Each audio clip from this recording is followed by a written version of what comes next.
Cet utilisateur de TikTok est un véritable prédateur. Ce qu'il ne sait pas, c'est qu'il va se faire piéger et son comportement va choquer énormément de monde. Cette histoire débute avec une adolescente de 14 ans. Elle venait de s'ouvrir un compte Instagram. Elle aimait danser, rire, parler avec ses copines. Elle ne cherchait rien d'autre que s'amuser. Mais ce qu'elle ignorait, c'est qu'un homme l'observait. Chaque story, chaque like, chaque commentaire, il savait comment lui parler, comment la faire rire et surtout comment l'isoler. Il disait avoir 26 ans, il s'appelait The Buddy, il se disait sportif, un peu marginal, drôle et pourtant rien, absolument rien dans ses vidéos ne laissait deviner ce qu'il cachait vraiment. Sur TikTok, il dansait, il se montrait torse nu, il parlait aux filles comme s'il jouait un rôle, le bad boy mystérieux, un cliché gênant, presque ridicule, mais en coulisses, il jouait un tout autre jeu, un jeu beaucoup plus sombre. Les premiers messages sont flous, des compliments vagues, des cœurs, puis il glisse une phrase, juste une, tu as quel âge? Elle répond 14. Il continue, si c'était moi, j'essaierais de faire durer notre relation pendant des années. Pourquoi continuer après ça? Pourquoi insister? Parce qu'il savait ce qu'il faisait. Il lui envoie des vidéos,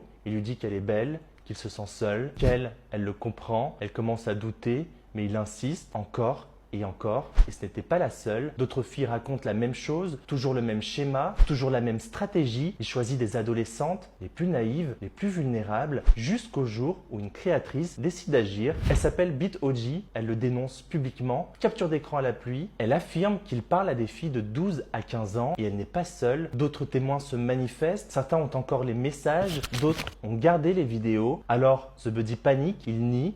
Il parle de piratage, il dit qu'on l'accuse à tort, mais les preuves sont là, noir sur blanc. Une youtubeuse pousse plus loin, elle se fait passer pour une fille de 16 ans. Il mord à l'hameçon et ce qui lui écrit, si t'étais là, je t'embrasserais, tu peux t'entraîner à flirter avec moi. Pas de doute possible, il savait et il recommençait, mais il ne s'arrête pas là. Un autre créateur va encore plus loin, il se fait passer pour une ado de 17 ans. Pendant 3 mois, il gagne sa confiance et devine quoi? The Buddy accepte un rendez-vous. Il pense tomber sur une adolescente, mais à la place, il trouve une caméra et un homme prêt à lui poser les vraies questions. Il nie encore, il dit qu'il ne connaît pas cette fille, il dit qu'il venait juste se balader, mais tout est filmé. Et cette fois, impossible de fuir. Son image est détruite, il disparaît de TikTok, il revient ailleurs sous un autre nom. Il essaie la musique, le streaming, mais plus rien ne marche. Sa réputation le précède partout. Alors, en 2021, il tente un dernier retour, une vidéo YouTube. Il explique qu'il était mal dans sa peau, qu'il souffrait de schizophrénie, d'alcoolisme, qu'il veut changer, mais jamais, à aucun moment, il ne reconnaît ses actes. Et aujourd'hui,